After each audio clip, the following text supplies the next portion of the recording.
Bretto. Yes, Marcus. I don't want to hear this. What don't you want to hear? I don't want to hear someone come up to me on Monday and say, I had no idea about the Wellness Base Camp. Oh, I hate it when that happens. It's all been all over Facebook, Instagram, emails, podcasts. If you are listening right now and you've been under a rock or you've been flat out busy and you just haven't got to booking your tickets, don't get to Monday and send us an email saying you forgot. I was going to book a ticket. I was gonna, school holidays, and then the kids went back to school, and then I went back to work, and blah, blah, blah. Don't let it happen. TheWellnessBasecamp.com, $50 off your ticket, a few seats left, don't muck around. You've got Cindy O'Meara, Carren Smith, Kim Morrison, Joe Witten, Audra Starkey, Jules Galloway, Brett Hill. Oh, I wouldn't miss it for the world, Marcus. It's going to be so much fun. It's going to be so informative. There's amazing exhibitors there. The venue, I'm told reliably by Marcus Pearce, is incredible. There's just no reason not to be there. It's the most beautiful venue we've ever had. The Wellness Base Camp, proudly brought to you by Zars and Alkaline Water. And as you said, we've got some wonderful exhibitors. So don't muck around. Don't be that person or people that says, I forgot. Head to thewellnessbasecamp.com.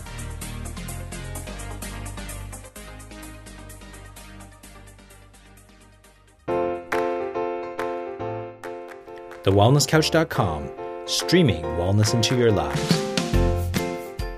This is Up for a Chat with Cindy O'Meara, Carren Smith, and Kim Morrison.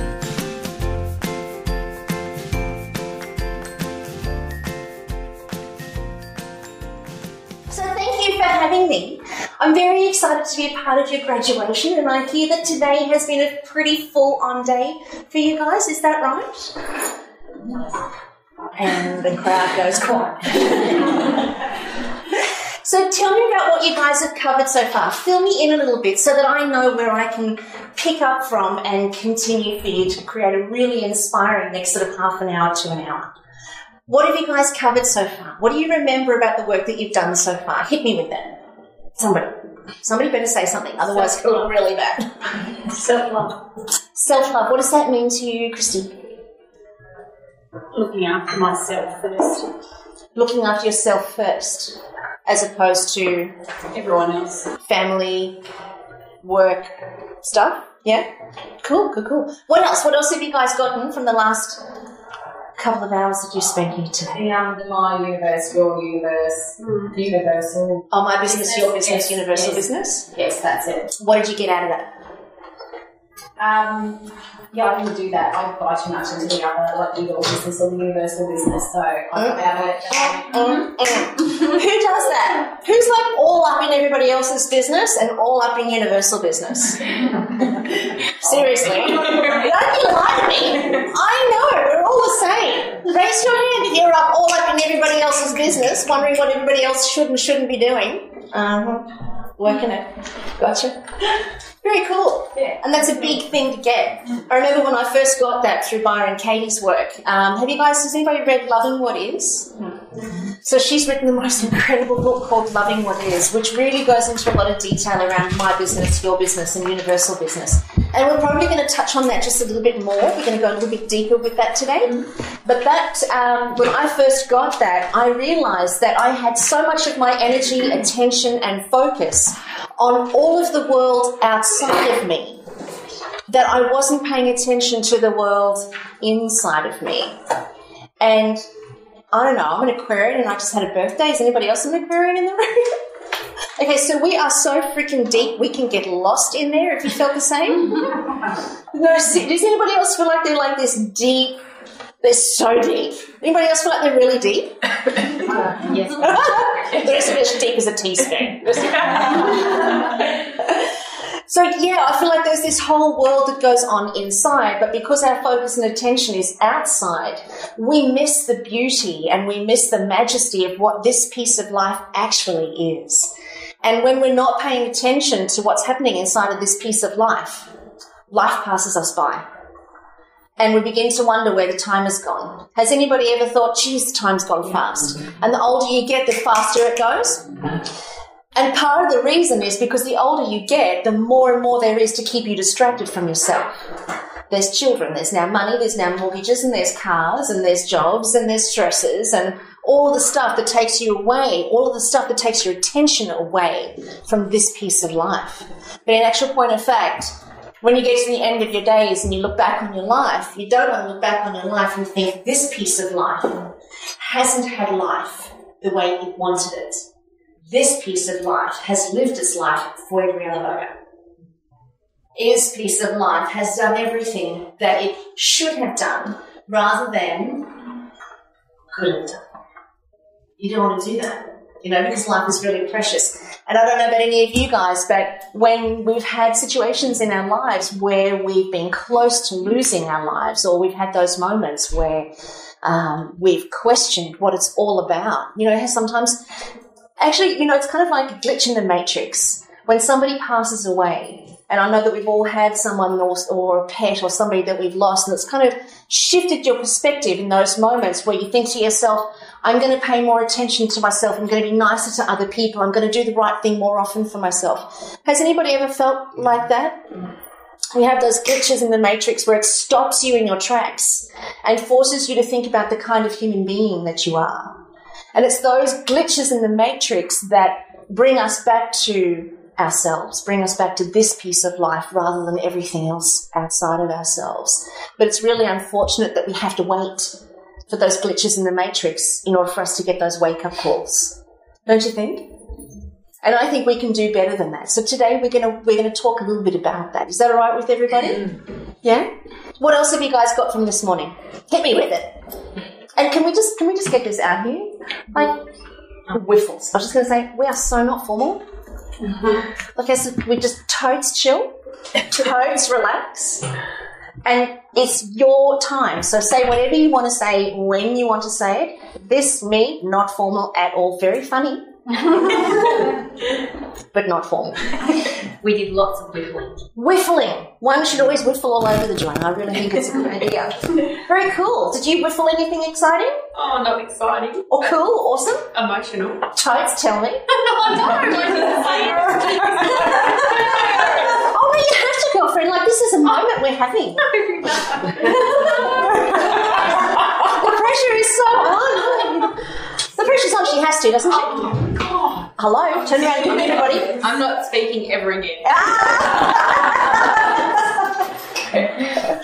Just about my child needing some more support. And, yes. Getting to a real sticky point, and then it just being amazing how the universe comes out to play and getting to a point where I'm waiting, surrendering for the next thing to be able to tackle, and that was yesterday. And it was all got to the pointy end the day before, and then yesterday it all unfolded, and that was about it. I think she's like missing a few things out. Got it though. Very cool. Very cool. We're going to talk a little bit more about that. Just going to make a little bit of a note here. So we've got my business, your business, universal business, and then we've just got universal. I know what this means. Don't you do that then? What else? We learned about penguins. Aren't they cute? Yes. Kiri, that is such a good penguin story. Oh, can't say you can't draw that far. Clever you. I love it. And what about penguins did you guys learn? Well, they're like, it's sort of like secret code for I need help. We've got penguins in our backyard means you have like a lot of problems that might need like a bottle of wine or 10 to sort out. Like a code word. Like a code word. Like if I bring you as like I've got Antarctica full of penguins in my backyard. And I need a Carnet. Yes. And you understand that there's a lot going on that I need. Yes. Oh, okay. So my code word's pineapple. Yes. Oh. Perfect. Penguins works though. It does, doesn't it? Yeah. Jeepers, I can see why penguins would work. It's like just the busyness of the penguins. Painful. I see. Yes, got it. Awesome. You might talk about pineapples anyway. I bought the pineapple from the shop, but you're not going to go and get a penguin. Say that again, sweet. Penguins, you might talk about pineapples in conversation. You had pineapple slushy, or you can buy pineapple from the shop. Gotcha. That could come into your conversation, but you're not going to talk about chicken. No. True that. So that's Good point. the word that we use. Good point. Thanks for the clarification. What else? What else have you guys picked up here this morning? Believe in yourself. Believe in yourself. How? By getting rid of all the shit that's in your head. How? Just following that feeling that just stirs something inside you. How? Let go of the fear. How? Haven't got there yet. Very cool. Very cool. Now, is that relevant to everybody else? Could anybody else do with a good old vacuum clean? Between their two ears? Who else finds that it is so freaking busy between their two ears? It's exhausting. It's exhausting. Okay, welcome to the human race, just saying. Okay, we might talk about that. We might get to that. Very cool. Very cool, very cool. Wait. Nice. What else? What else have you guys gone through this morning? That says how. What else have you guys gone through this morning? Something that's really struck a chord for you. So just some dots joining the word surrendering, and I'm just wondering if that's a ladder, that's part of the step to actually finding that. Thank you for that insight. You're inspirational. You didn't even know it. I'm not too good to talk. See how important it is to talk, though? Yeah. Even though you don't want to. Wrong room for that, girlfriend. But it's so important because when women share with women, we inadvertently, unawarely inspire each other. You know, there's the most beautiful synergy that occurs amongst women, but if only we could be more aware and more present to it, is that we are more connected than we give ourselves credit for, and we are closer to each other even when we don't know each other. That it's almost as if being with you means I know you. That's all that's required, is to just be in your presence means I know you and I see you. You know, there's that beautiful saying out of Avatar where they say, I see you. There's something about women, when we're in our rawness and our authenticity, we see each other. And there's no, when we're in our rawness and authenticity, because women can be cats too, but when we're in our rawness and authenticity, we're not competing with each other. We're not feeling betrayed by each other. We're not feeling anything other than a sense of connection. And that's the one thing that women have craved since the beginning of time. You know, when we go back to our caveman days, women were the ones that stayed back and looked after the communities while the hunters, the men, went out and hunted. That's why these days our men have just got this laser-like focus and they only see one freaking thing at a time, or they don't even see the butter in the fridge, let's face it. And the women have this vision that's more encompassing because they had to look after all of the children, they had to see everything all around, and they had this community that they'd created. So there's this very natural connection that women have with each other when we're in our rawness and our authenticity and we're not comparing ourselves to each other, we're not competing with each other. And sometimes that takes a little bit of work to get to that. But I think that if we can use tools like the self-love circle, where our attention is not on the other but on this, it's not outside, it's inside. Then when I'm focused on the best me, then you'll be focused on the best you, and then together we're going to create greatness. Makes sense, doesn't it? And you guys can all feel it as I'm saying it. Can you feel it in the... Yeah. Where do you feel that? I feel it sort of in the back of my solar plexus there. Where do you feel that? Point to where you feel that so I can see. In the heart, in the belly. Yeah, it's a beautiful thing. It's a real thing. It's a real thing. Indescribable, but it's real, isn't it? Like you can't really put language to that. Language kind of gets a bit bankrupt when we start to talk about that beautiful connection that we have. What else? We talked about numbness, when your body goes numb and you don't have any feeling. Explain.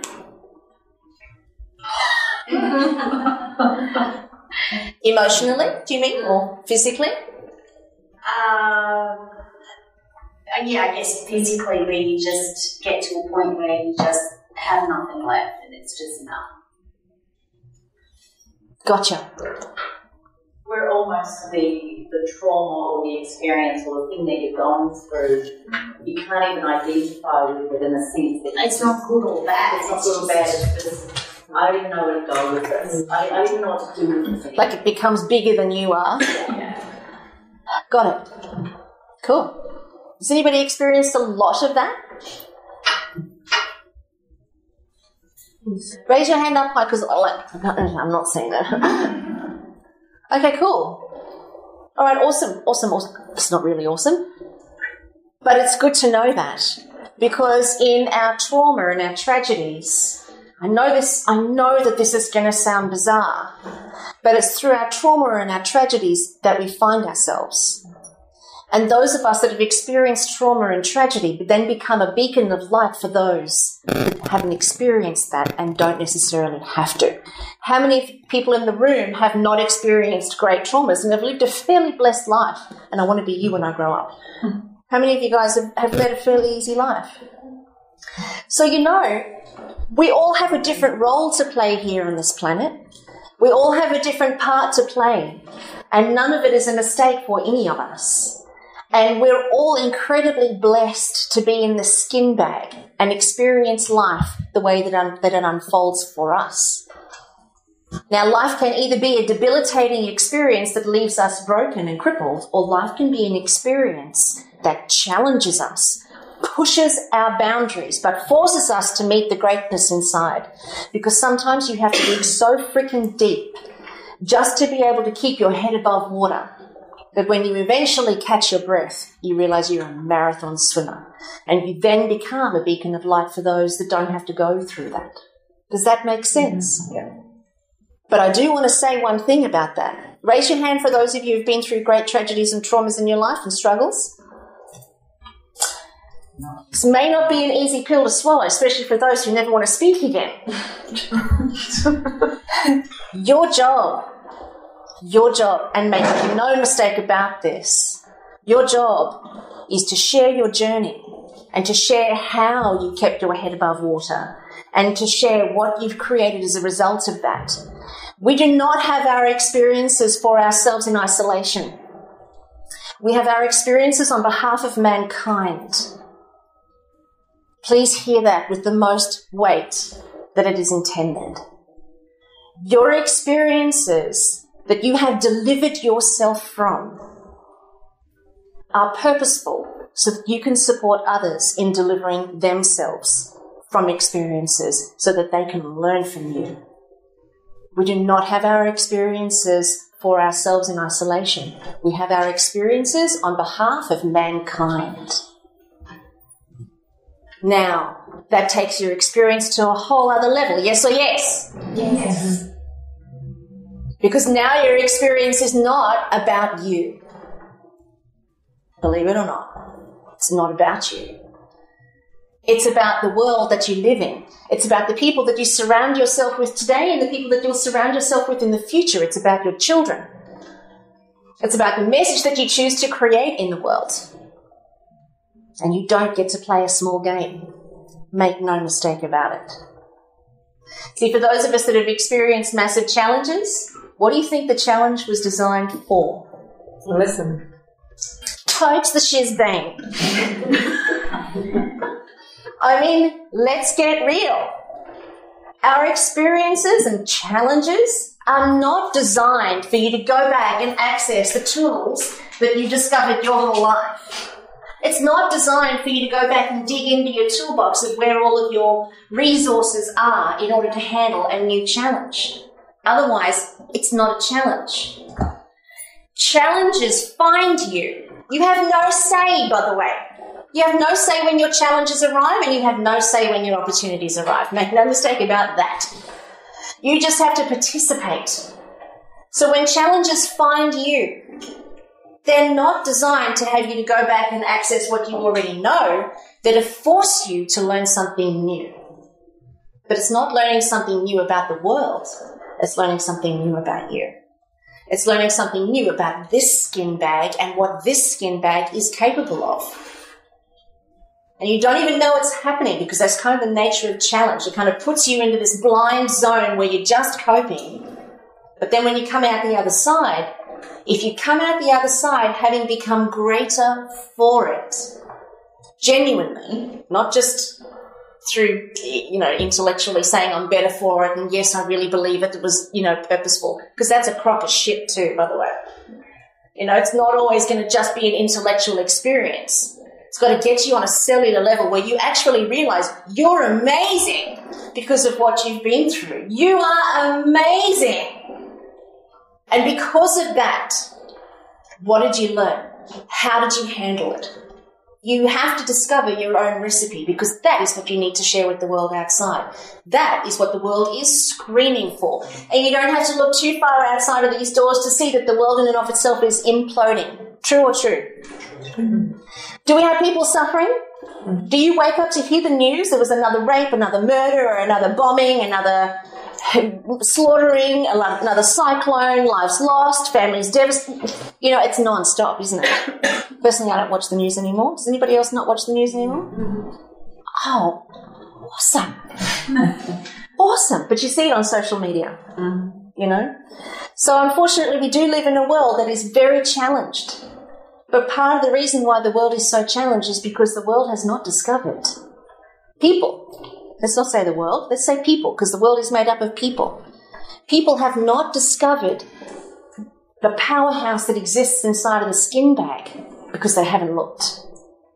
You show me a mother whose child is suffering, and I'll show you the world's strongest human being. Yes or yes? Oh, covered in goosebumps. Oh, let's keep going. Up and down, up and down.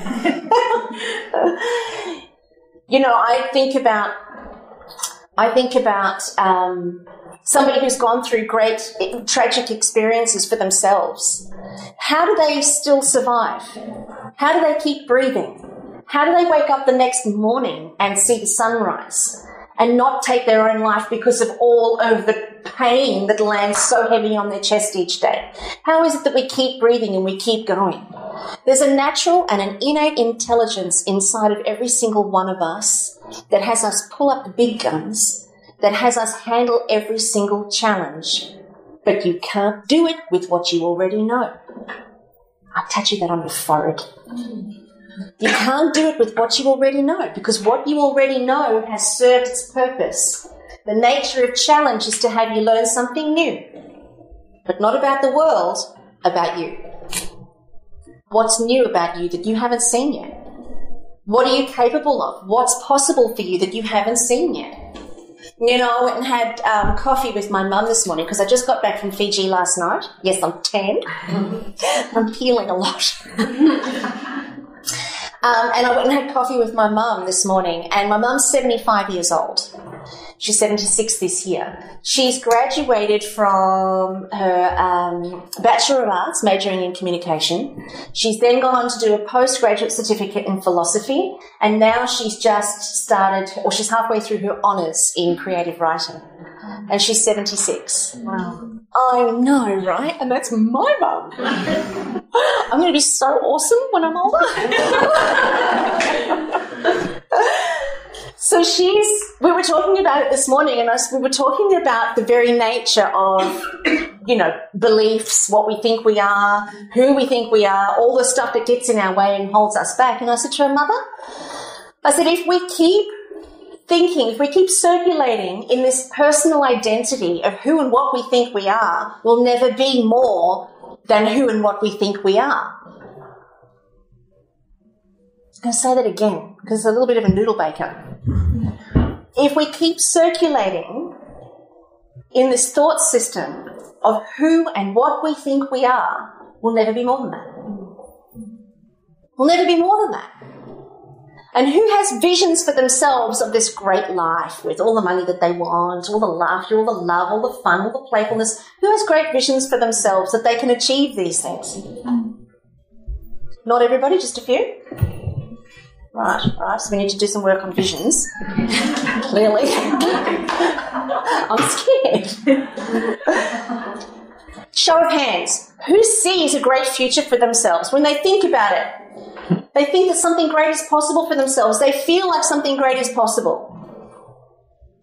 Now, do you know that if you can see it, you can be it? Otherwise, you wouldn't see it. It's a great gift of being human. A rock does not have that ability. Nor does a cat. Not that we know of anyway, although I'm sure they think their whole life is one great success story.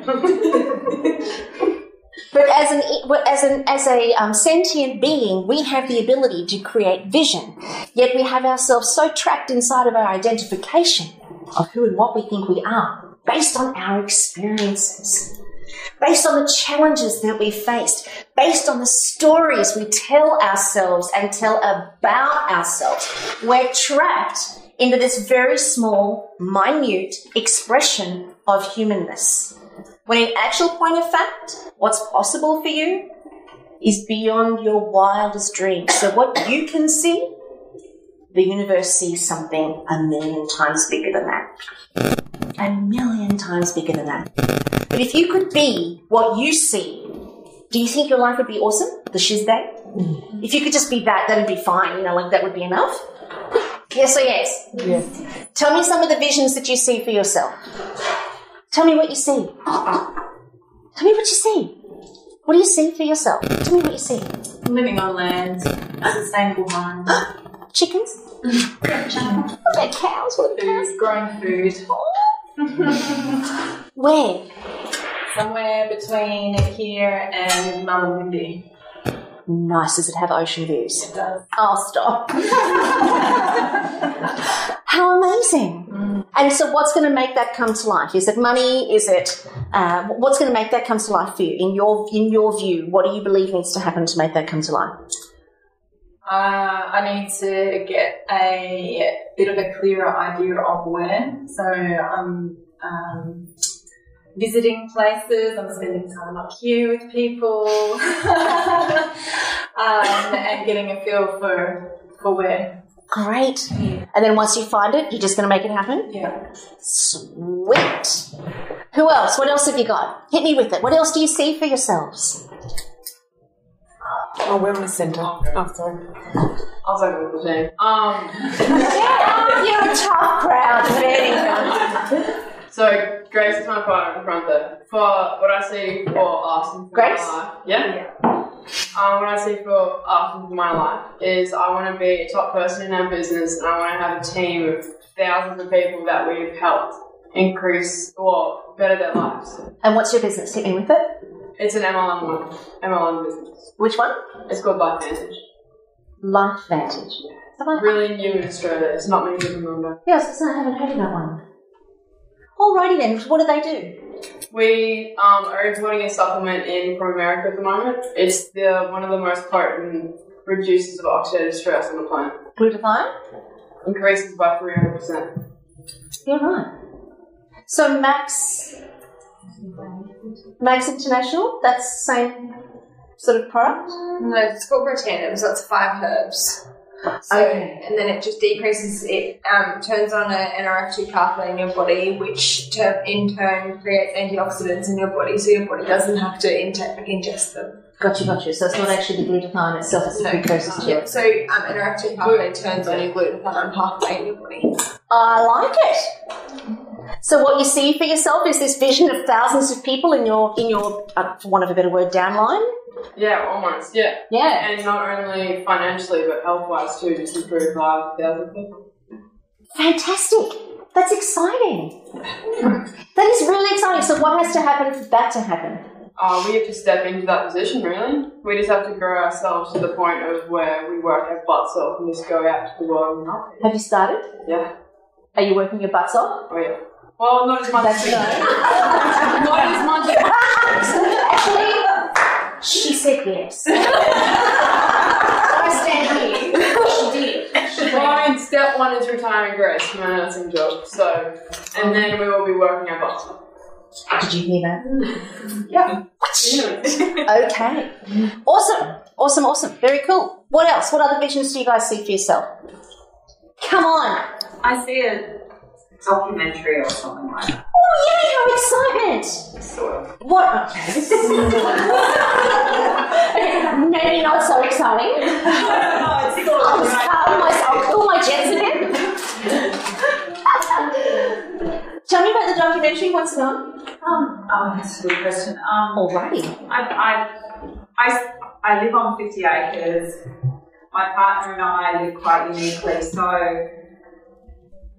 and I've got someone coming to stay on our property who wants to, basically she's somebody who is quite corporate and whatnot, and she's, and I don't know if it'll be her that will do the documentary, but she's going to come and live in our cabin that has no electricity, it has a compost toilet, an outdoor shower.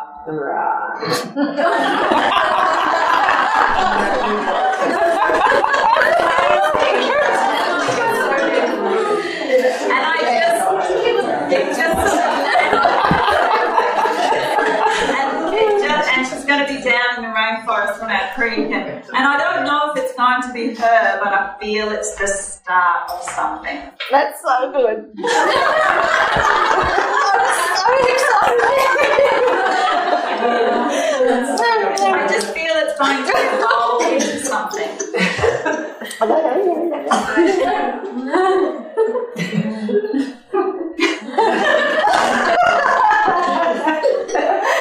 Okay, so I'm the princess out of Mickey Mouse.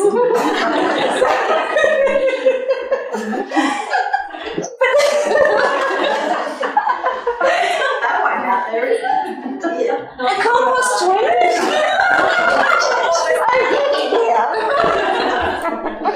They're really good. I've got two. I've got two if you want one.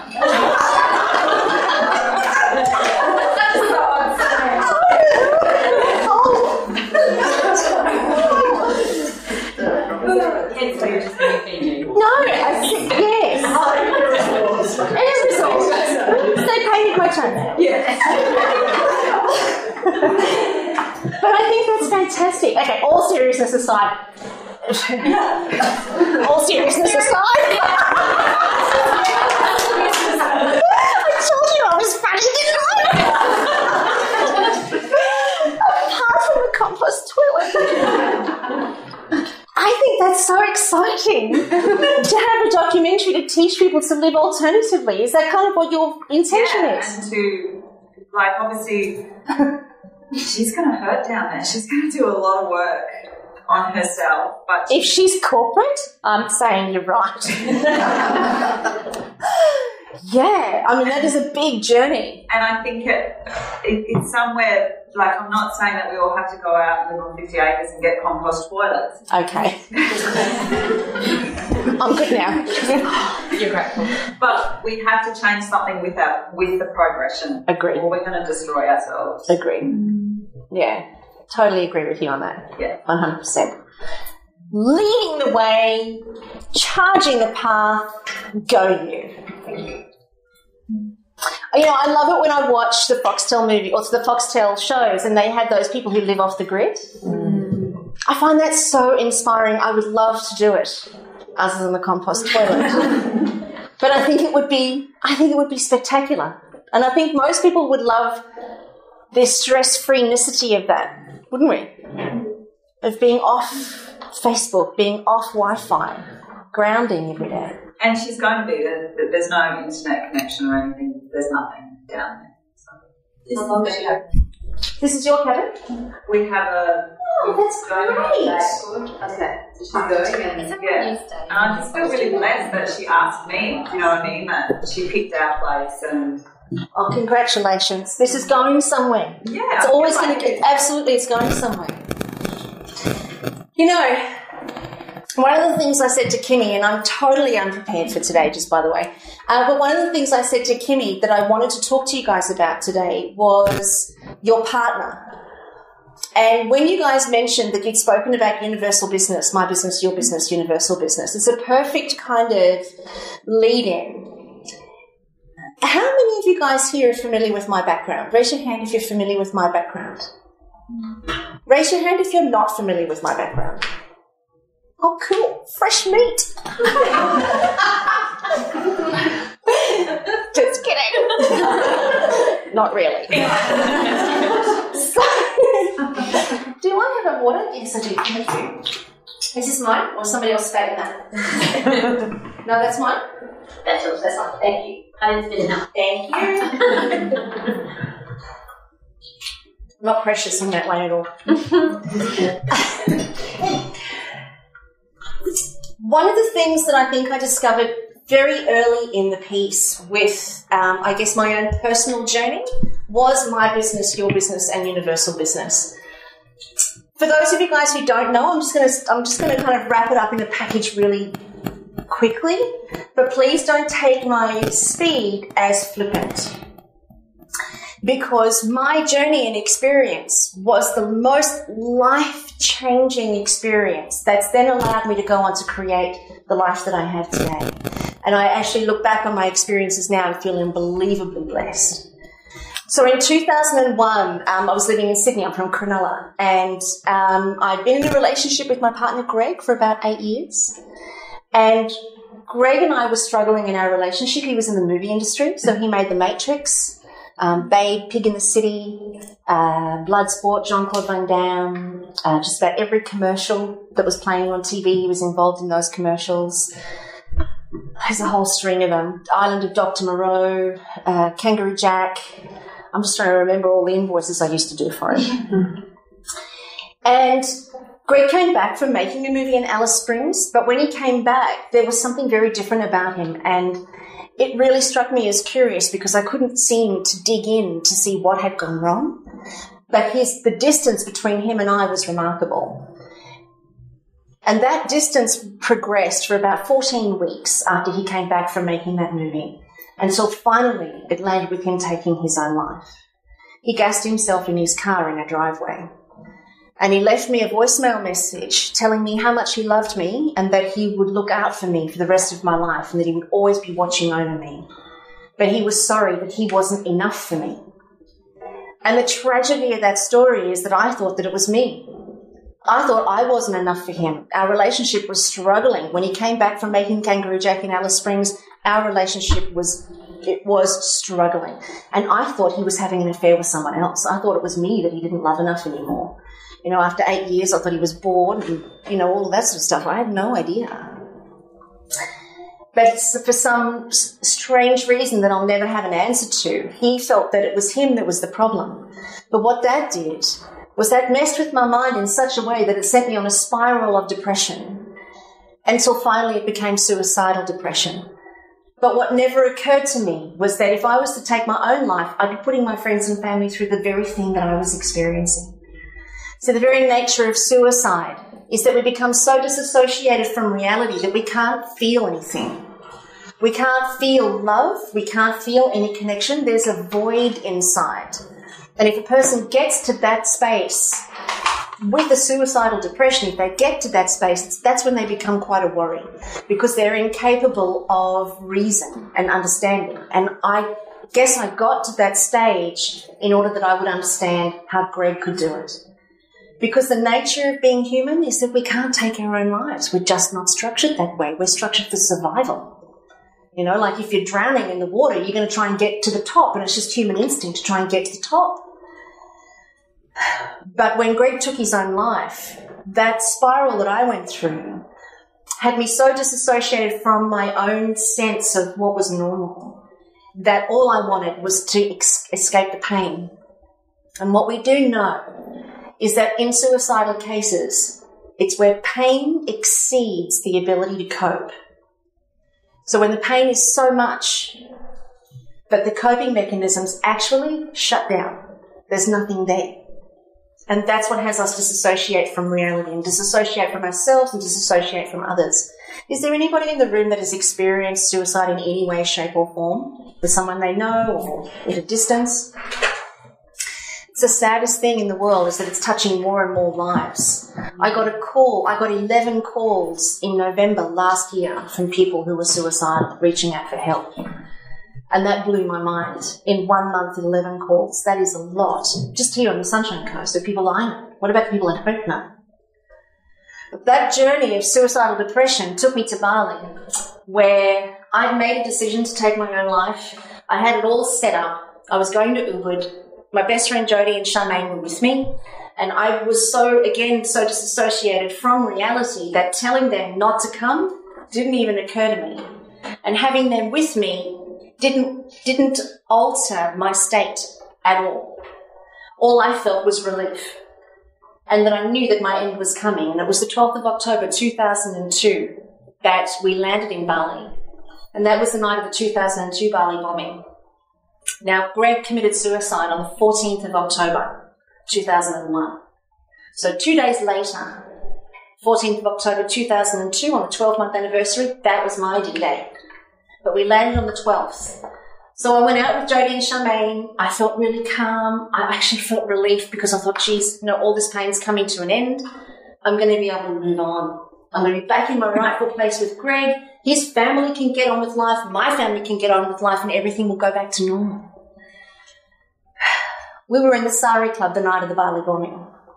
My girlfriend, Michelle, my girlfriend Jodie and Charmaine and myself were standing at the front of the Sari Club. The bomb went off at 11:30. Jodie and Charmaine were blown into the bar. I was blown backwards onto the dance floor, which I later discovered was actually a giant grave. Because when the bomb hit the Sari Club, but opposite the Sari Club was a massive building. So when a bomb blows up, it blows up like that. So it went into the Sari Club on one side, hit the building on the other, and then bounced back into the Sari Club for a second blast. And so when those of us that were blown backwards off our feet may have survived had there not been the second blast or the second wave with the Sari Club. Now I woke up under a pile of arms and legs and feet and faces, and nobody was moving. I had no idea what had happened, but I did get a sense that I needed to get myself out from underneath all of that, so I crawled out from underneath and screaming out for Jodie and Charmaine's attention, I couldn't see them. And eventually I was standing there being burnt to a cinder myself, so I had to run. And eventually I ran and got myself out onto a street, and I was picked up by an Australian guy, and he took me to a hospital in Bali, where they discovered that the entire left side of my skull had been crushed. And the doctors told me that I had 6 hours to live if I wasn't going to be operated on. Now, in that moment, I'm in a room with 8 people, and we're all sharing the same needles. And I'm in a Balinese hospital where nobody's washed their hands. The hygiene, they just didn't know what to do with that. But I had to make a decision as to whether I was going to allow them to go in and do brain surgery or I was going to try and get myself home. And it's an amazing part of the innate intelligence that beats our heart and breathes us. The me that's standing here now is not the me that was in that bed. And when I made the decision that no one was touching me, the Balinese doctors and neurosurgeons were blown away. That was at 7 o'clock on the Sunday morning. They said I had 6 hours to live. I kept myself alive from 7 o'clock that morning all the way till 10:30 that night. Technically, I should have been gone by 1 p.m, but 10:30 that night, I boarded a Qantas plane and flew for 6 hours home to Sydney, where I held a drip up for a beautiful young girl called Kelly who'd been severely burnt. The doctors at the hospital were amazing. They put the tiniest bandage over my 38 staples. I had staples from there to there. And they put the tiniest bandage because they said Qantas wouldn't let me fly. I knew better. Qantas were definitely going to let me fly. And they did, because I didn't tell them what was wrong with me until we were 20 minutes away from landing in Sydney. I thought if I told them, they'd throw me off the plane mid-flight. So I never said a word. But obviously I'd looked a little bit grey just before we landed, and one of the paramedics came and grabbed me out of my seat, laid me down in the aisle, and that's when they realised that my head was crushed. And the cabin pressure was where the problem was. Anyway, I landed in Sydney, got taken to the Royal North Shore Hospital, was operated on, 8 hours in surgery. I walked out of there 7 days later, just like this. A little less hair, but just like this. It's a lot of hair. It's a lot of hair. But just like this. And you wouldn't know that anything had happened. So the scars were all on the inside. So from there, it became a battle. Because not only did Greg commit suicide, but Jodie and Charmaine were both killed. And I'd gone there to take my own life, and I was the only one who came home. So now I had to reconcile with myself that I'd gone there to take my life, they'd come to support me, and because of me, they were now dead. My relationship with Greg was suffering, and because of me, he took his life. I had to find a way to reconcile that didn't include suicide for me. It took me 6 years. It took me 6 years of trying to figure out how I was going to live inside of this skin bag, because I'd come so close to losing my life. I knew suicide wasn't going to be an option, but now I had to live with it. So all I had to do was hope for an early death, that the pain would end soon for me, but of course that never happened. So now I had to live with what I had done and the responsibility of what I had done and my belief systems about what I had done. And I want to ask you guys something, and I want you to be really honest with me. In my beliefs, it was my fault Greg was dead, and it was my fault Jodie and Charmaine were killed, because if it wasn't for me, they wouldn't have been in those positions, and I was responsible for their death. Now, tell me something. Do you guys agree with me? I was responsible for their passing. No. Any yeses in the room? So do you know what's really interesting? If I'd held your point of view, I would have recovered much more quickly. But I didn't. I had my point of view where I felt that I was responsible. I identified with my experiences. It became who I am. I became a victim of the Bali bombing, and my partner committed suicide, and everybody felt sorry for me, and I was depressed. And it was okay that I was crying about my story all the time. It was okay that I couldn't get into confined spaces, and it was okay if a champagne cork popped, I'd wet myself with fear. It was to be expected. You would agree with that? Mm-hmm. After 6 years of telling the same story, day in, day out, day in, day out, day in, day out, day in, day out, day in, day out, if I said the same thing to you every day for 6 years, would you tire of it? Mm-hmm. Be honest. Yes. Yeah. You'd be like, far out. So let me ask you guys a question. How long have you been telling your story about who you think you are? We're very bored. And I got to the point where I actually got bored with my own story. But it wasn't until I saw the boredom in my partner Matt's face when he said to me, "Hun, you're doing all this shit to yourself." Oh, how dare he say that to me? I was furious with him at first, but it took me a couple of days to figure out he was right. It was all going on between my 2 ears. Nobody was telling me I was the worst person in the world. No one else was calling me a murderer. No one else was saying that I was responsible. It was me that was doing it. It was all happening between my 2 ears, and if you're going to have the most traumatically damaging, savage conversation, the worst place for it to be is between your 2 ears. Do you agree? Yes. Do you know that 27,000 times per day you tell yourself you're not enough? And you're not even aware of it because it's happening so unconsciously because you've been doing it your whole life. You are so well rehearsed at it. 27,000 times a day it's happening. And for some of us it might even be more than that. So 6 years on bended knee, it took me to try and find who was inside of the skin bag.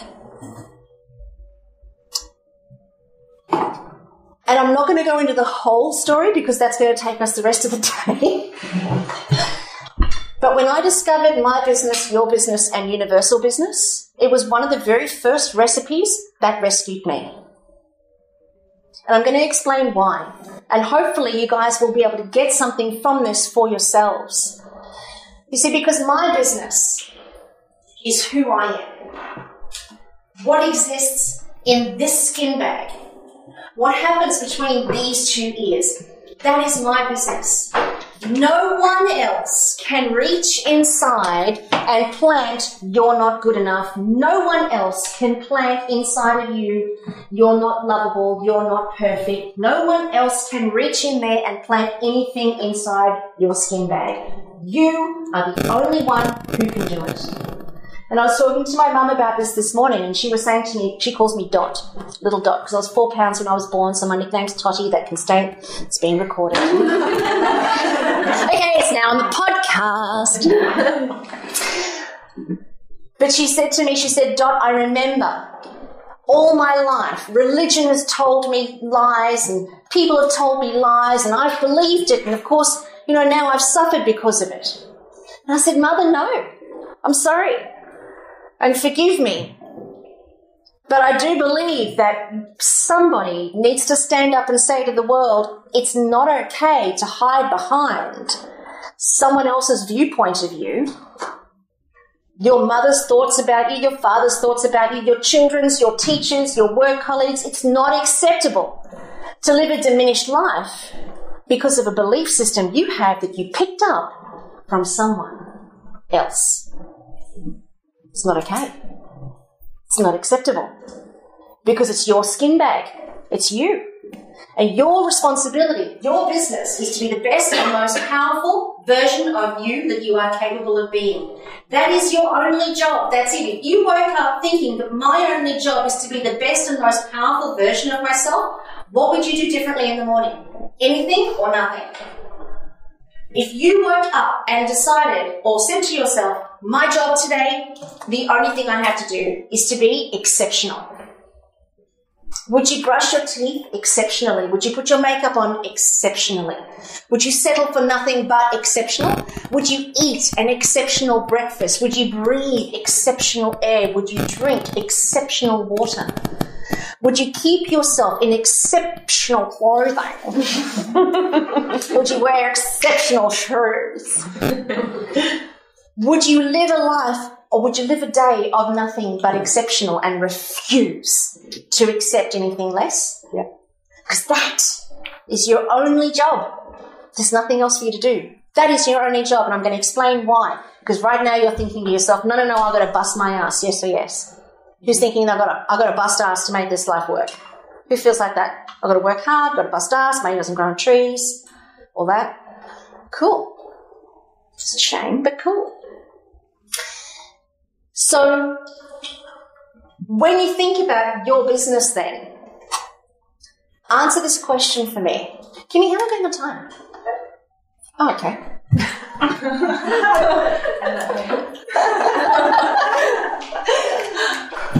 So when you think about your business then, who are you?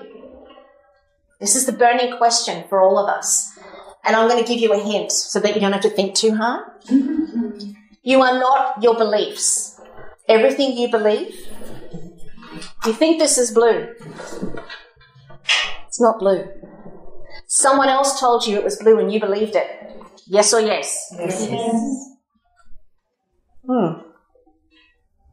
You are not your age. Someone else told you your age and you believed it. Yes or yes? Yes. Someone else invented the calendar and you believed it. Yes or yes? Yeah. So you're not your beliefs. You're not your beliefs. You're not your religious beliefs. You're not your beliefs about yourself. Your children are not your beliefs about them. What you think they are, they're not that. They're not that. They're just living in your perception of what you think they are. That's not who they are. You haven't even seen your kids. You don't even know them. You know why? Because you don't even know yourself. You don't know who you are. None of us do. We live completely inauthentic lives. Get this. You're not your beliefs because every belief you hold came from someone else. It's not even your name. I'm not Carren. My mum gave me my name, Carren, and she said it over and over and over and over again, and I believed it. Now it's my identification. That's not who I am.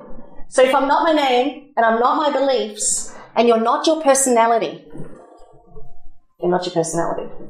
Personality is something you have, but you're not your personality. Can you change your personality? Yeah. Can you one day be miserable and one day be happy? Yeah. Can you kind of change? Cool. You're not your emotions. Can you change the way you feel about things? One day you might hate broccoli, but then the next day you love it. I was a kid and hated broccoli, now I live for it. So we can change our emotions. We can change the way we feel about things. One day I might like you and the next day you might irritate me. Yes or yes? Yes. So we're not our emotions because our emotions come and go. They change. They're not permanent. They're temporary. You're not your thoughts. Can you change your mind? One day I want to go on the water slide and the next day I don't. And I really hurt myself when I went down the water slide. So we can change our minds so we're not our thoughts. So if I say to you, who are you? And you're not allowed to say, I'm my personality, my thoughts, my emotions, my beliefs, my behaviours or my habits. You're none of those things. Because all of those things come and go and they're temporary. But there's one thing that remains, the you-ness, the essence of you, the soul of you. All of those things exist within the cup that is you. Does that make sense? Yep. Who have I lost? Raise your hand if I've lost anybody. Gotcha. It's a really challenging concept to grasp, which is why I say, who have I lost? Because it's a very challenging concept. If I say you're none of those things, then you're kind of left with, well, shit, man. Then I'm nothing. I'm a donut.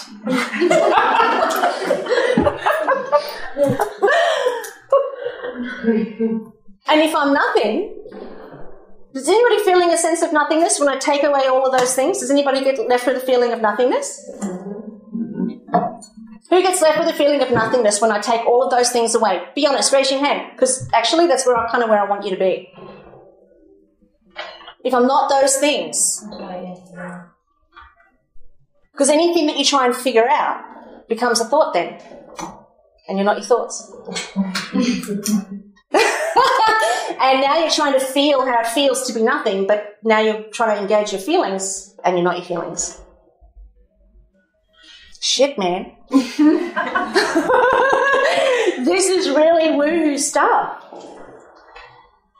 But the interesting thing is, when we take away all of those things, what we're left with is a sense of nothingness, is an emptiness.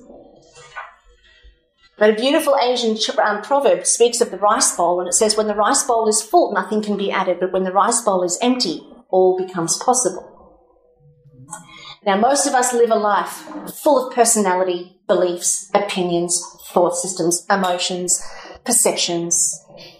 And then we go out and we get into bed with others, we have relationships with others, and we create little humans, and we pass on our beliefs that came from generation after generation after generation after generation after generation after generation. So everybody from millions of generations knows that that's blue.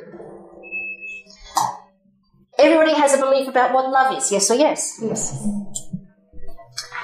Here's the way to fix it for yourself, real easy. Does my belief about love, is it exactly the same as what your belief about love is? Do I feel love exactly the same way that you do? No, absolutely not. So there's one truth. There is only truth. If it's not a truth, it's a belief or a perception. Now, if something is a truth, it would be true for all of us. If it's not true for all of us, then it's a belief or a perception. Can you guys see that? If something is true, if there's a truth, universal truth, it would be true for every human being, yes or yes? Yeah. Something was a truth. But if it's only true for me, but it's not true for you, then it's my belief or perception. Can you see that? So if I say, she's gorgeous, and she says, actually, no, she's not. That's a perception. My perception of you and her perception of you. It's not a truth. Only Helen knows what a truth is. Only Helen knows who she is. Does that make sense? What would be a truth then? Like the sunrise. Oh my God, that's not a question. There are this many truths. This many truths. Yes, the sun rising. Is that true for everybody? Yes. Yes. Certainly in our area, in our hemisphere, yes. You could say that that's a truth. Does grass grow and do trees grow? They do, don't they? But what's a tree? And what colour is it? You see? Do I see green in the same way that you see green? Well, you can't know. So if you and I go into battle about the greenicity of a tree, then it's perception-based. Here's the noodle baker. God.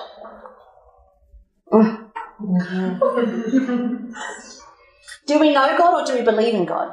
We believe. We believe in God.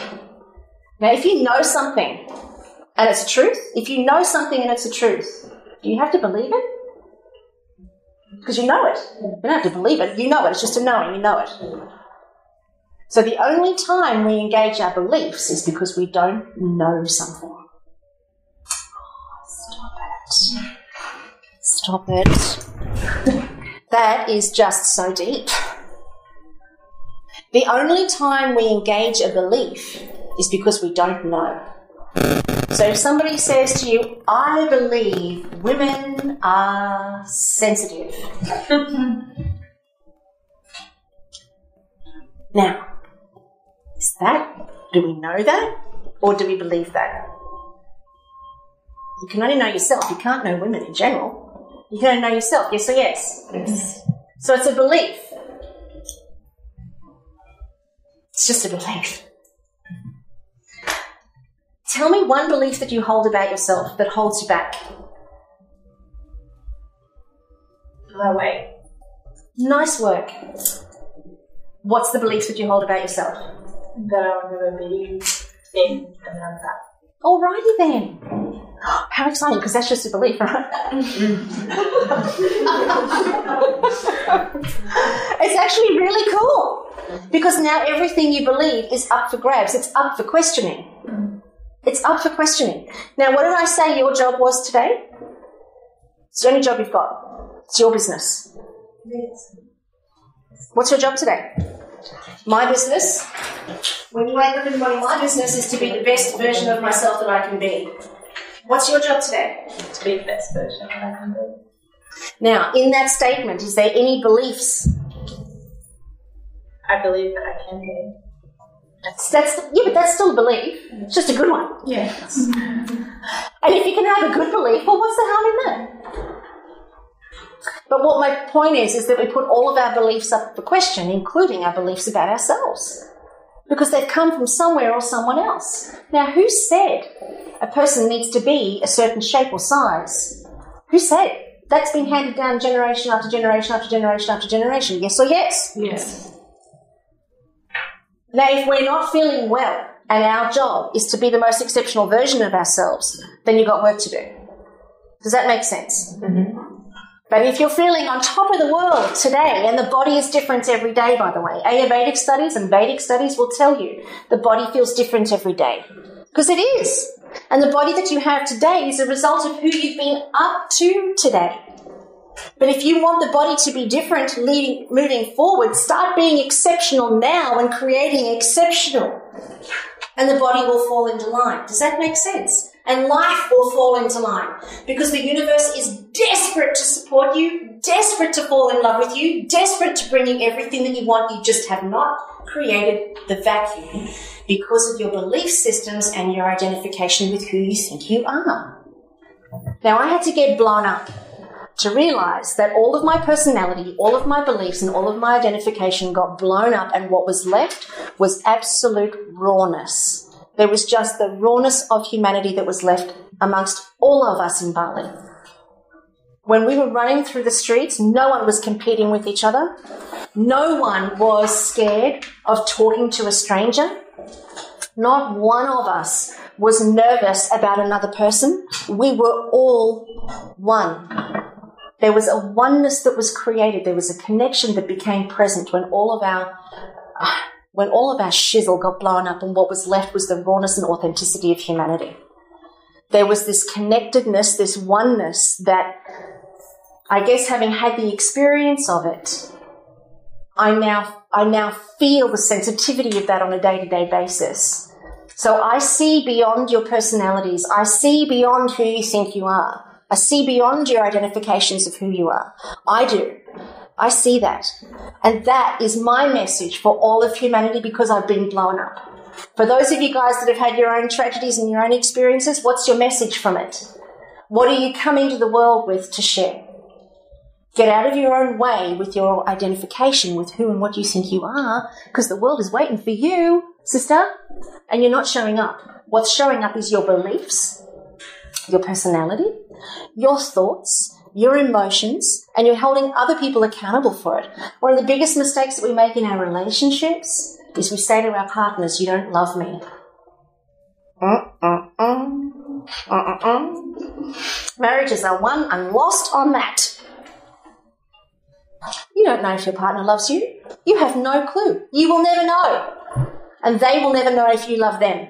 You know, when I hug my Matt, he's like this big hairy bear, and when I hug Matt, I get this soft, smushy feeling inside. Does anybody else get that? When you look at the person that you love, you get a soft, smushy feeling, and you think, oh, I love you. Even your kids, when you hug them, you go, oh, I love you. Now, that feeling is not being generated by your kids or your partner. They are just present for the hug. That feeling lives inside of you. Yes or yes? Yes. Yes? You're the one who's feeling all the warm fuzzies. Yes or yes? Yes. No one else is reaching inside and planting love in you. They can't do that. You're the one who's generating that. Your partners are not generating that for you. Now, whether they are feeling the same thing, you will never know unless you ask them. They might think you're a bit weird. You say, oh, I love you. Are you generating love for me right now? On a scale of 1 to 10, describe how that feels. And I want evidence. No, but then when we have marriage breakups or we have relationship breakups, we say we can't trust or we can't love or we feel like we've lost something. You've lost nothing. Because no one can take your ability to generate love away with them when they leave. Does that make sense? Yeah. Yet in society, we have this belief system that when relationships break up, there's got to be all this trauma and turmoil and pain and suffering. Whereas in actual point of fact, that is a belief system. Because is it temporary? Do we eventually recover? It's temporary, so it's not a truth. It's not a truth. So we have societal beliefs as well that keep us playing small and trapped. But in actual fact, when we look at the truth, we look at the actual truth. Where is love generated? Inside. In me. And if Matt left, does he take my ability to generate love with him? No freaking way. No one can take your ability to generate that soft, smishy, squishy love. You might use a different key to unlock that love, but they don't take that ability of love away from you. Only you have that. Does that make sense? And it's interesting, when we were in Fiji, like, I'm incredibly affectionate and I think I'm hilarious. So I chase Matt around and I crash tackle him for a hug. And he's so not affectionate. He's like, we go out to a restaurant and I'll grab his hand and I'll say, whisper sweet nothings to me. And I go, hun, people are eating.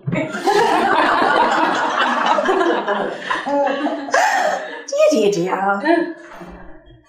And it's interesting, while we were away for 9 days, I didn't have my dogs. Whereas normally, all of that affection goes to my dogs. So he doesn't have to put up with me sitting on his lap, chasing me around.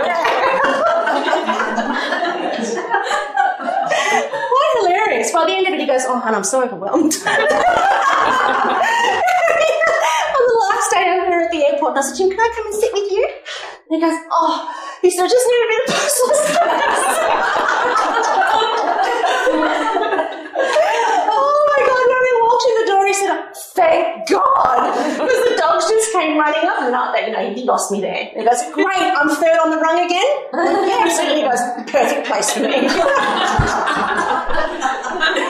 I love it.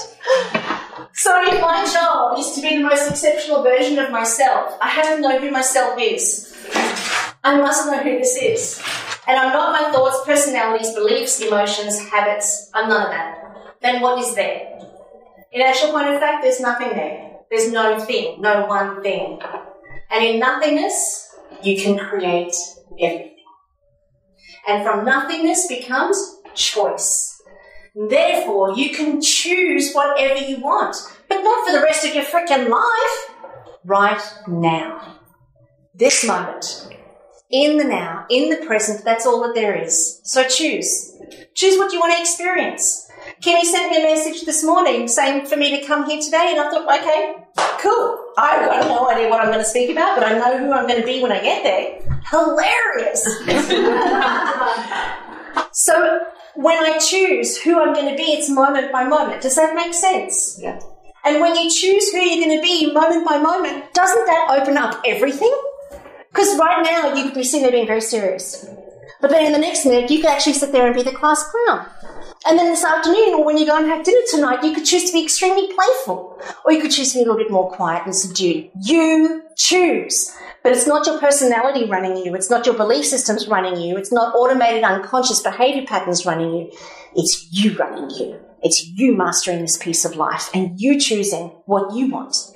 And my first thought, if it's of any value to anybody, my first thought in the morning is, for me, I will experience nothing but exceptional today. And I will not sacrifice that for anything or anyone. Today will be nothing but exceptional. And then I go about my day consciously present to being exceptional. Outstanding. Extreme. Because if I die tomorrow, it better have been freaking worth it. Seriously. When you consider all the pain and suffering that is possible, man, you better make it freaking worth it. And if it's going to be, it's up to you. So that's my business. Your business is to do whatever you're going to do with that. And it has nothing to do with me.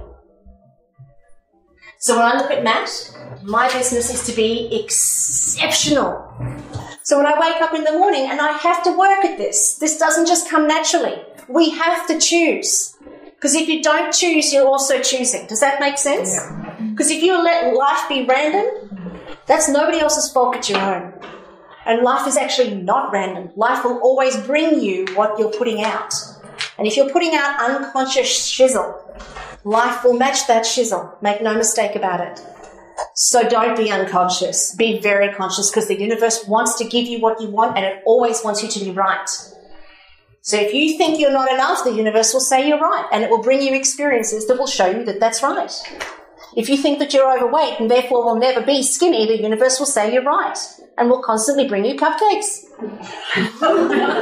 Trust me, I know this.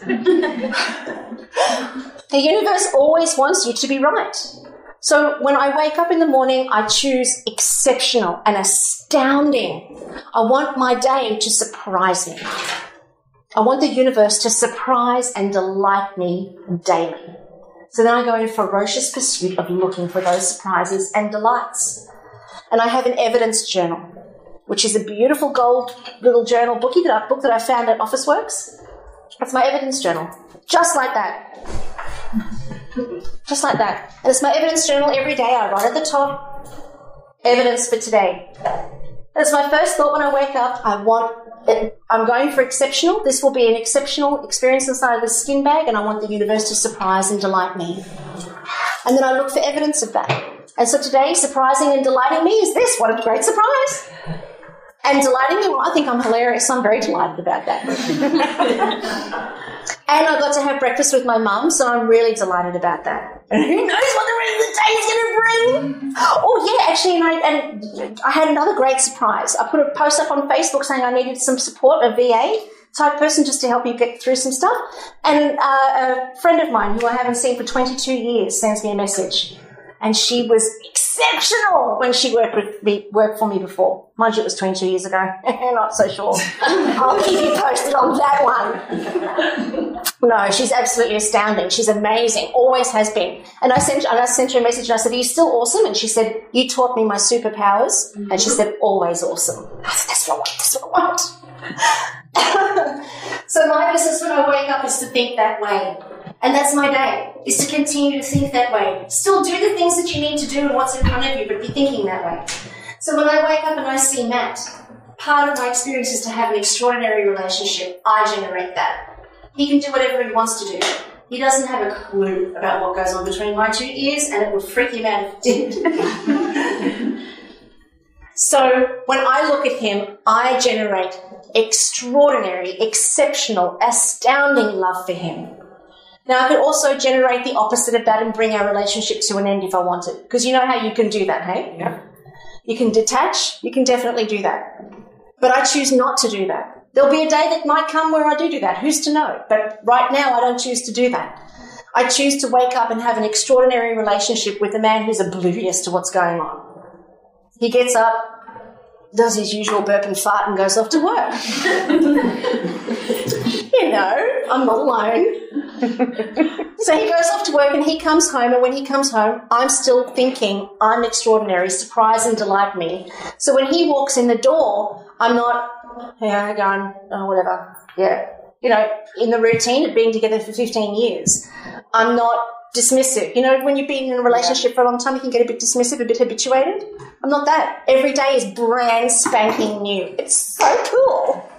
It's almost like I've got a new man every day. I don't mind that at all because I'm into variety. Whoopsie. But for me, I made that happen. That's my business. What Matt does with that is totally his business. Matt cheats on me, that's his business. Matt's miserable, that's his business. Matt's cranky and negative, that's his business. And trust me, we've absolutely had those years where it's been an uphill battle. This relationship has not all been, you know, roses and skittles. But it's his business. It's not mine. I allow him to be whoever he needs to be, and I give him the space to be whoever he needs to be. But does it change who I am? Not on your frickin' life. It's my life. And I am after exceptional every moment of the day. And if somebody else is being negative and having a bad day, I'm there to support. I'm not going to walk away. I'll be there to support. Will I dive in and swim in the same ship? Not on your life. Does that make sense? Yeah. So I can have myself surrounded with a room full of the world's most negative people and still be high on life. It's not my business. I can be there to support and love and hold and connect. And it's the difference between being involved and being attached. Involved means I can be with you no matter what you're going through. And I'm a very safe space for that. Attached means I'm attached to the outcome. I'm attached to your behaviour. I'm attached to your performance. I'm attached to who you are for me. Does that make sense? Yeah. And if I'm attached, it's fraught with danger because it comes with expectations. And you know, people never meet your expectations. Have you noticed that? And the more needy we become, the less our expectations are met.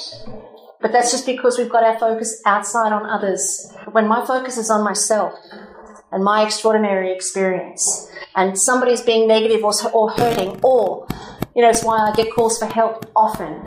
It's because I'm a very safe space, but I won't dive into your problem with you. I'll always be the solution. Does that make sense? So that's my business. Your business is to do whatever you're going to do. Universal business, and this is the biggest thing that I want to leave you guys with today. Universal business is who you meet, when you meet them, how long you're with them, how much money you make, when that property shows up, when you lose the weight, when you build the business, when you get your 1,000 people. All of that is universal business.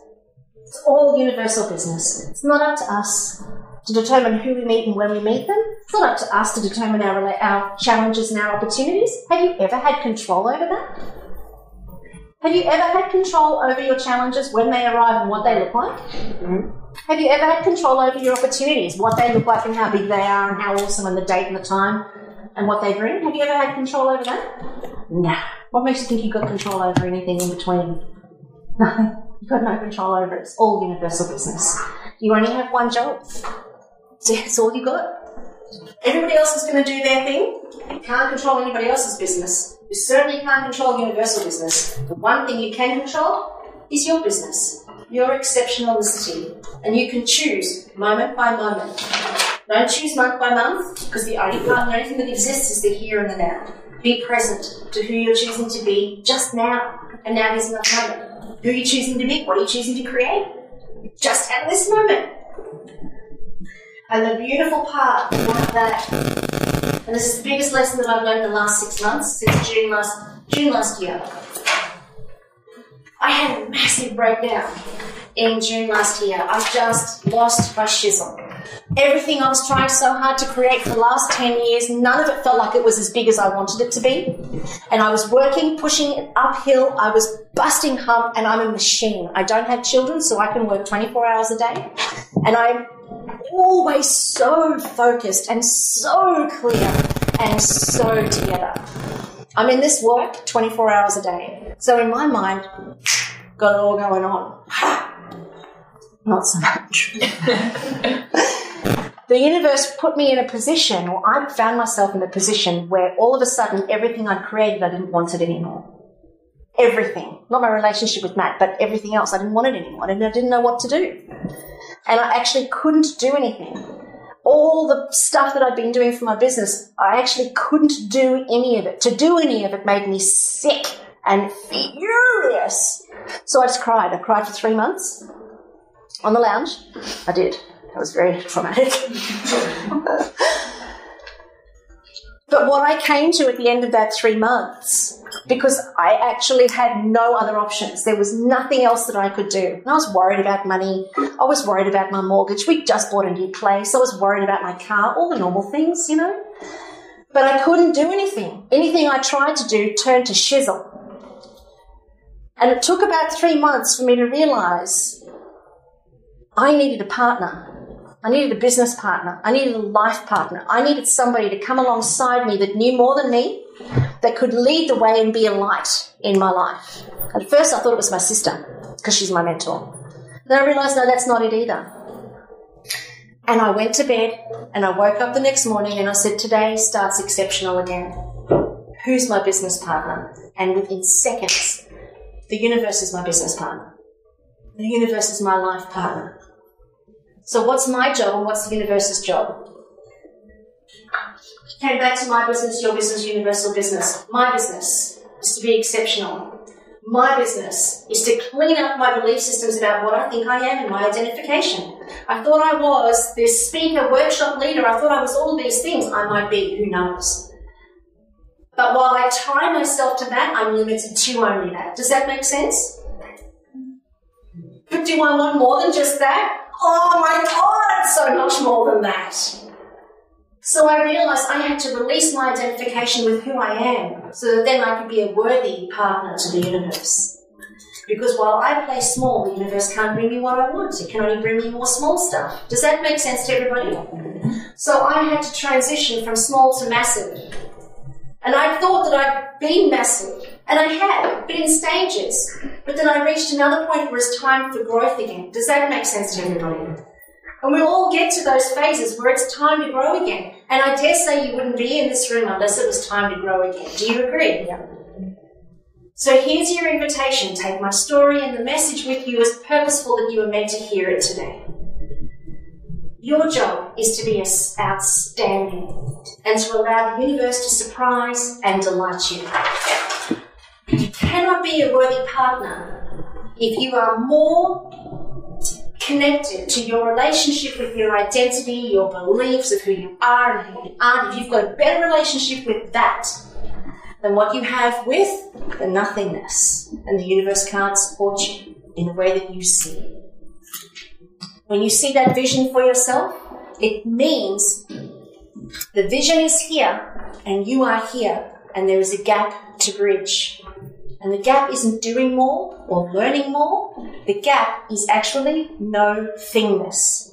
Let go everything that you think you are and automatically you will become what you were always meant to be. It's in there. You can feel it. Yes or yes? Yes. You feel greatness and you feel a giant in there. Yes or yes? Yes. If you can feel it, it's because it's in there. It's just all of the shiz-bang you've got on top of it that's holding it back. Let the shiz-bang go, and then the naturalness of your enormity will take the front place. Does that make sense to everybody? There's nothing more for you to do. There's nothing more for you to read. There's nothing more for you to try. There's nothing more for you to manifest. There's no more trying. Achieve more, do less. And I don't mean don't clean your house now and, sit back on your bum. But what I mean is the belief systems, the personalities, the emotions, the thoughts. Of course you're going to have them. Don't pretend. Let's not pretend you're not going to have them, but question every single one of them. If you can do that, if you can just question your beliefs as they come up, you're winning. If you can start your day with exceptionality, that's my invitation to myself. Extraordinariness. Then go brush your teeth extraordinarily. Have breakfast extraordinarily. I wear really big rings as a reminder for myself. I love my rings. So I wear really big rings that are uncomfortable and big so that it reminds me all the time. So if I don't have that on, I'm not working on something. But if I've got them on, trust me, I'm working on something. Does that make sense to everybody? You need something to remind you in the oils? Perfect. Kim's obviously spoken to you guys about anchors. Yeah, so my rings are my anchors. And obviously the oils are something that you guys can use amazingly. Allow the universe to be your partner. Think of it that way. And if you can wake up in the morning and think the universe is my partner, how can I be worthy today? Oh, man. The universe doesn't care about your beliefs. It doesn't care about what your mother told you are or your man. It doesn't care about where you come from. It doesn't care about the size of your butt and your jeans. It doesn't care.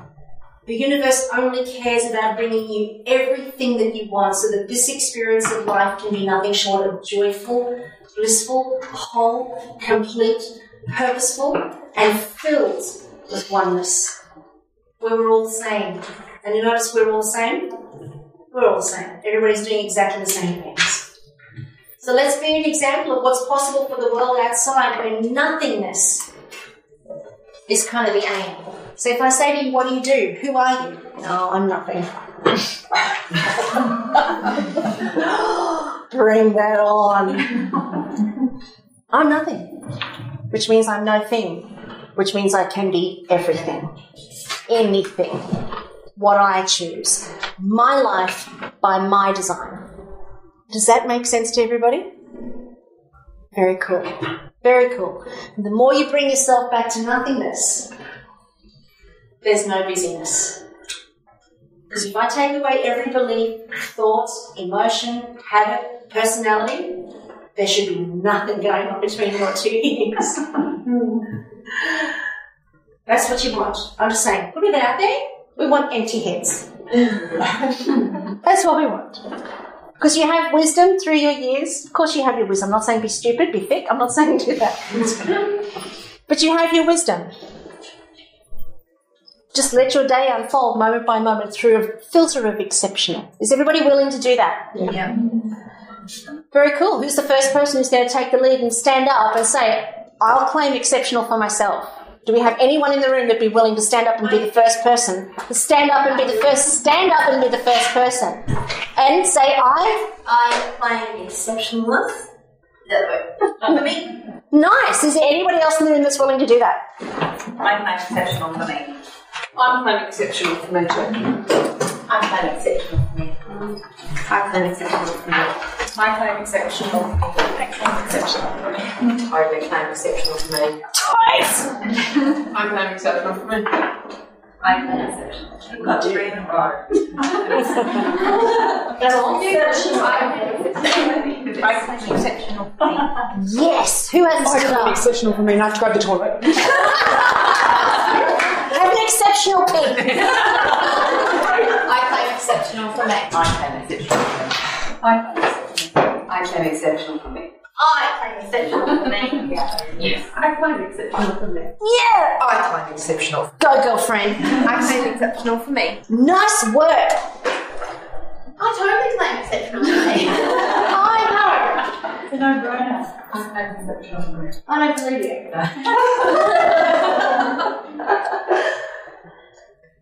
Me? Yes. I claim exceptional. So why didn't you guys stand up to claim exceptional for yourselves? And please be really open. I've had a really tough day, so I just think tomorrow Gotcha. be exceptional. Great. Fair call. So today, what are you claiming for yourself? Let's be really honest. What are you claiming for yourself today? I'm just really tired and I need to sleep today and then tomorrow. So today, what you're creating for yourself is contemplation, quietness, solitude. Yeah. Go. What are you claiming for yourself today?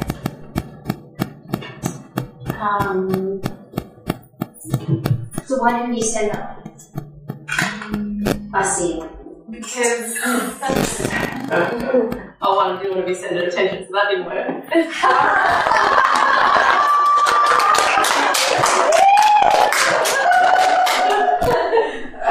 But I suppose I'm not quite there yet. Like, it will happen. Of course. Just not enough. Absolutely. So, What's the interim step for you? Let's just be, we've got to be honest with ourselves. Let's not just stand on chairs and go, rah, rah, I'm awesome Tony Robbins stuff, because that's crap.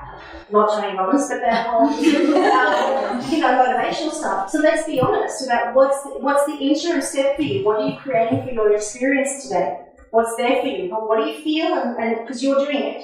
What's there for you, you're doing it yourself. So what are you claiming for yourself today? What are you doing to yourself today? What are you... acceptance. Set your attention right there. And acceptance. So you're creating a day of acceptance for yourself. And whatever you're feeling, you go with it. Is that okay? Yeah. Oh, shiz, yeah. Absolutely. And some days are going to feel like that. Not every day is going to be an on top of the world day. Can we be all right with that? Yeah. But no, be aware and be conscious that we are the creator of that. Yes or yes? Yes. Because it's all happening between our 2 ears. No one else is doing it. We're doing it. Can we all take that level of responsibility at least? Have you had a good afternoon? Yes. Very cool. Can you all shout out, I'm claiming exceptional for the recording? I'm claiming exceptional! Yeah! I love it! Thank you so much for sharing the afternoon with me. Beautiful afternoon. Thank you so much, everybody. You're absolutely joy.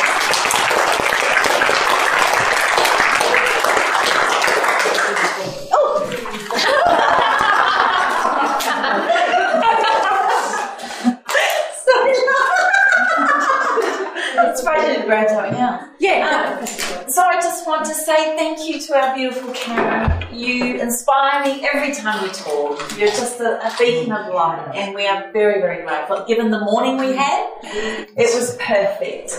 And I just want to say thank you from us to you. But thank you, precious heart.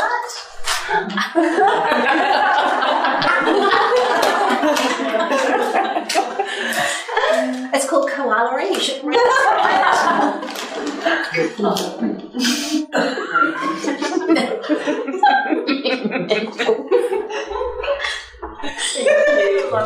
Thank you, everybody.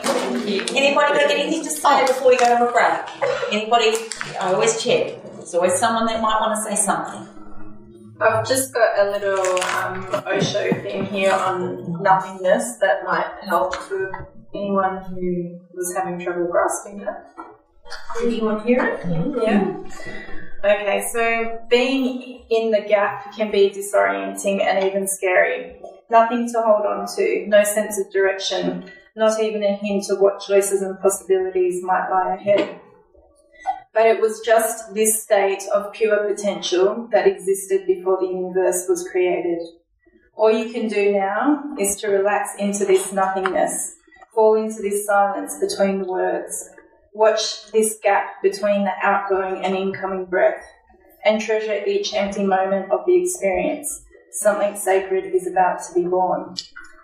There's a little bit more.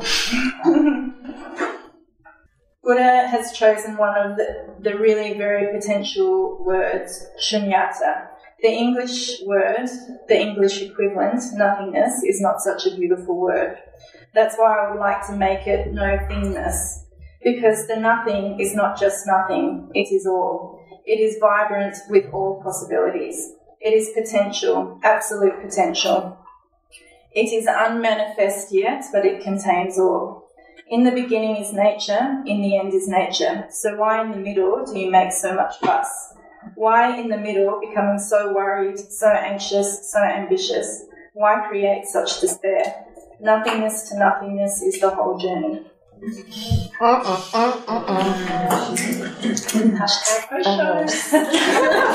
Fantastic. Another really great one to read is Muji, M-O-O-J-I. Spectacular.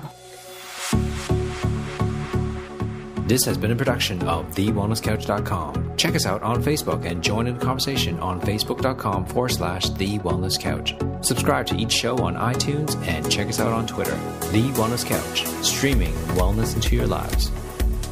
Whilst the Wellness Couch presenter endeavor to provide accurate and helpful information to their listeners, these podcasts cannot take into account individual circumstances and are not intended to be a substitute for health and medical advice from a qualified health professional. You should always seek the advice of a qualified health professional before acting on any of the information provided by any of the Wellness Couch podcasts.